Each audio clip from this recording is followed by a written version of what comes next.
Magandang umaga mga bossing. So itong video na 'to, meron lang tayong dalawang topic na pag-uusapan 'no.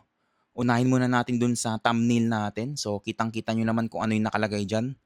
Totoo mga boss na talagang binigyan tayo ni Dragon Fireworks ng ayuda 'no.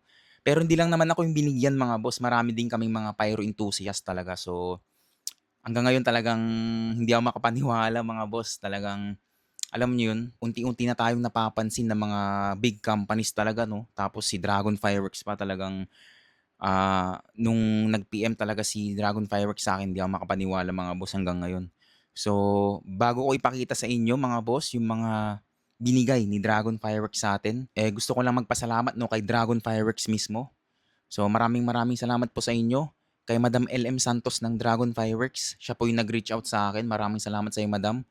And gano'n na rin kay ano, kay Pyromads kasi siya yung nag-receive nitong mga items natin 'no, kasi around Manila lang yung delivery ng ano, Dragon Fireworks. So, maraming salamat sa'yo Pyromads, kay Boss Lloyd 'no. Kung may kailangan kayo ng mga paputok or pailaw, kahit ano, ilalagay ko na lang yung ano niya, yung Facebook link niya sa comment section mga boss para sa kanya kayo bumili. So, ayun mga boss, 'wag nating patagalin 'to. So, papakita ko na sa inyo yung mga binigay ni Dragon Fireworks.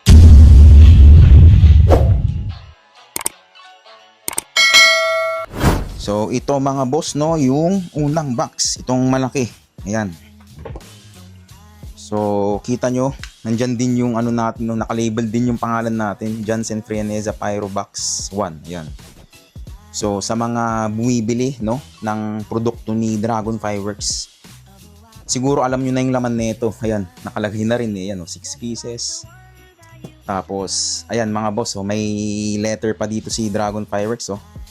Nais naming humingi ng suporta sa iyo at kung maaari ay matulungan mo kami sa pagbabahagi nitong mga ipinadala naming produkto sa iyong mga social media platforms.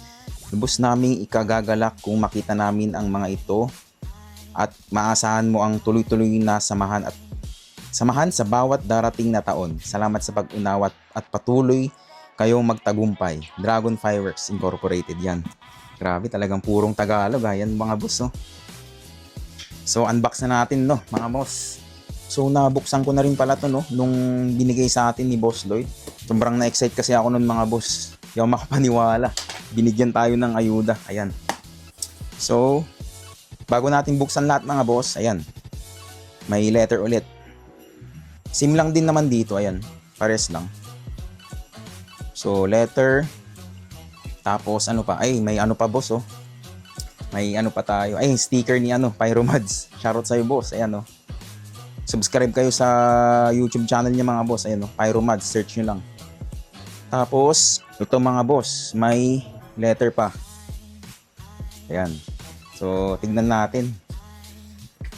Grabe si Dragon Ayan, ito yung harap niya mga boss. Ayan. Solid Tapos ito yung likod niya. Ayan may pangalan ulit tayo. Magandang araw, Jansen Frianeza Pyro. So basahin natin. Ang Dragon Fireworks ay lubos na nagpapasalamat sa tuloy-tuloy na suporta at pagmamahal na ibinibigay ninyo sa aming produkto. Pinahahalagahan namin ang bawat oras na ibinibuhos ninyo sa pagkuha ng mga video sa aming mga produkto. Dahil dito ay nagpapasalamat kami at magbibigay ng sari-saring mga 16 shots para sa iyo na sana ay makatulong sa iyong paggawa ng content. Sa libreng oras mo ay sana makagawa ka muli ng content gamit ang mga ipinadala namin at ibahagi ito sa iyong mga social media platforms. Labis po kaming magagalak dahil malaking tulong ito sa amin. Maraming salamat sa iyong suporta. Ang Dragon Fireworks ay bumabati sa iyo ng maligayang Pasko at bagong taon. Ayan. So ayan mga boss, ito yung letter na binigay sa atin ni Dragon Fireworks Solid. Tapos ito na yung first batch, box number 1. Ayan solid yung mga binigay sa atin mga boss grabe. Ito meron tayong Chariots of Fire, Dragon's Chariots of Fire na 16 shots. Ito na subukan na natin to mga boss, may video na tayo nito. So i-re-upload na lang ulit natin, i-content na lang ulit natin. Ayun Ganda talaga ng packaging ng Dragon mga boss. Tapos sobrang safe talaga Ayun ito yung meat niya. Yan, Chariots of Fire. Dragon City of Lights. Na-try din natin to last year lang. Ito yung bago nila last year mga boss, or nilabas ulit. Yan. Ganda oh. City of Lights. So, para sa akin mga boss, ay sige, mamaya na natin pag-usapan yung top 5 natin na 16 shots ng Dragon. So, mamaya na lang. Pag napakita ko na yung second box natin. Tapos ito, Lamp of Aladdin. Bagong box na rin. Ganda rin nito yung swirling effects niya. Isa sa magandang effects ng Dragon mga boss, Lamp of Aladdin. Tapos Tree of Life. Yan, maganda rin to. Bagong packaging din mga boss. Tapos next, Dragons The Ivory Tower. Ito hindi ko pa to natetesting mga boss, or wala pa akong video nito. So maraming salamat Dragon Fireworks, kasi mavivideohan na rin natin to. Yan, sa wakas, Ivory Tower. Ayan. Tapos ano na rin to, no? May mga second fuse na rin to mga boss. Sige, pakita nga natin para sa ano. Ito mga boss, oh, ito yung second fuse niya. Ayan. Tanggalin nyo lang siya sa karton. Madali na lang siya i-series kasi makikita nyo naman nandito na yung second fuse niya mismo mga boss. Dugtong nyo na lang. Talagang pinapadali na yung pag-series natin. Ayan mga boss. The Ivory Tower. Tapos Happy Holidays mga boss. Ayan. Ito na testing ko na rin to. Maganda rin yung ano nito, effects nito. Lahat naman maganda eh, di ba? Ayan mga boss. Ito yung box 1 natin. Grabe, hindi pa rin ako makapaniwala hanggang ngayon mga boss na binigyan tayo. Imagine nyo yun. Ang ganda eh. Pag tinititigan mo pa lang yung mga box nila mga boss, oh. Talagang pang display na eh. Sa iba, mahilig sa laruan. Alam mo yun, kanya-kanya naman tayo ng hobby mga boss eh. Di ba? So tayo, talagang fireworks. Ito yung hobby natin mga boss. Ganda. So ito yung box number 1 natin, no? So hindi lang iisa or hindi lang isang box yung binigay sa atin mga boss ni Dragon Fireworks, kundi dalawa. Ayan, teka lang, ipakita ko lang sa inyo mga boss. Hindi lang isa, kundi dalawang box or dalawang case yung binigay sa atin ni Dragon Fireworks mga boss. Ayan no. Grabe. So, yan yung label ulit natin. Ito naman yung box number 2 mga boss. Ayan. Tapos parehas din, meron din yung letter. Ayan no. So, buksan din natin to mga boss.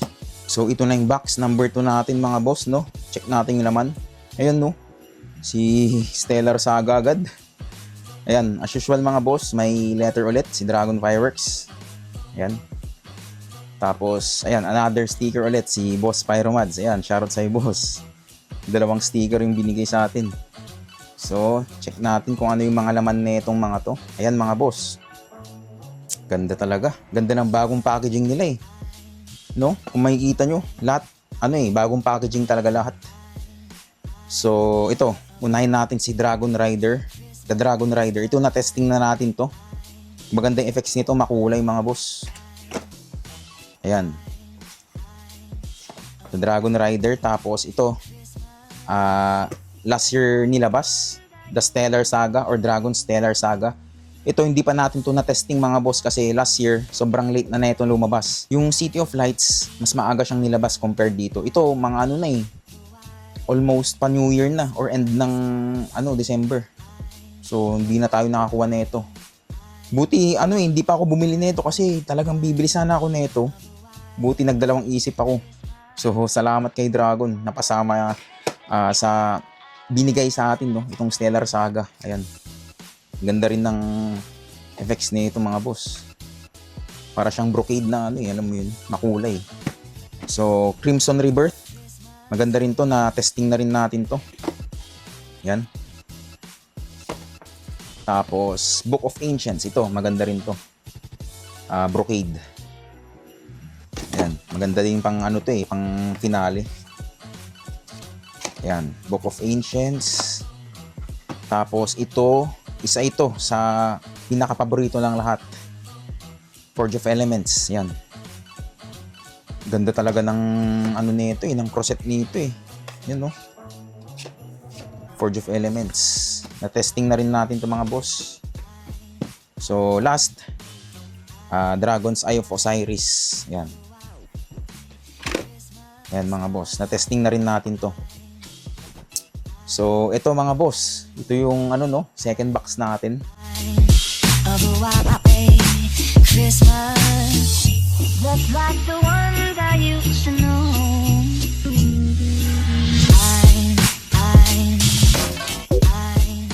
So ito na yung binigay sa atin ni Dragon Fireworks mga boss. Ito lahat, ayan.